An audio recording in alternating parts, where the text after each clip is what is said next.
Sugunan, Sumesh, Kanakamma, Thankappan, Biju, Vasu, Gopi, Suresh, captain Kuttappan. വാ പോവാം. വാ പോയി അടി വാങ്ങിട്ട് വരാം. ഇന്ന് ഞാൻ അടി കൊണ്ട് ചാവും. നിങ്ങളെന്നെ ജാതിക്കണോ? ഓടി വാ, ഓടിക്കോ. ഞാൻ ബാക്ക്ഗ്രൗണ്ട് ഇടാം. അതെ, തനിക്ക് ലൈഫ് ഇൻഷുറൻസ് ഉണ്ടോ? ഇല്ല. അടിപൊളി, ഇന്ന് അടി കൊണ്ട് ചാവാ. ഓടിക്കോ ഓടിക്കോ ഓടിക്കോ. അറ്റാക്ക്. ഇതെന്നെ പറഞ്ഞോണോ വവ്വാലോ? അല്ലടാ കാക്കാന്ത. അവന്റെ സിമന്റി ചട്ടി.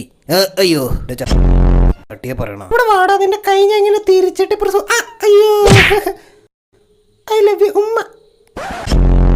സീരിയസ് ആണ്? പറ്റിച്ചേ. ഓ കോഴി. അവിടെ ചവിട്ടി ഫൗളാ. കൊങ്ങേന്നോട് ശ്വാസം കിട്ടല. Thank you. ലോനപ്പം പിള്ളേ ആട്ടി പോകുറ്റി. പെടർമാൻ വന്നടാ. അയ്യോ, ഒരു കിടു ഐറ്റം പിടിച്ചു ഇന്ന്. അയ്യോ, അവന്റെ ചട്ടി അവന്റെ കാല്. ഇങ്ങ് വേടാ. പോട്ടെ. വേറെ സുത്തം കാഞ്ചിര. ഈ വവ്വാലിനുണ്ടായവനെ കൊണ്ട് തോറ്റൂല. എവിടെയെങ്കിലും ഒന്ന് ഉറച്ചു നിക്കടാ. ചടി ഇന്നാ. അമ്മേ, അയ്യോ അതേ ചാർജ് വരാറായോ? അവന്റെ പറക്കം സോട്ട്. ഇന്ന് അവന്റെ കൈന്നല്ല, അവന്റെ ആസനത്തൊന്ന് തീ വരുത്തി കാഞ്ചരം. എന്റെ വള്ളി എന്തി.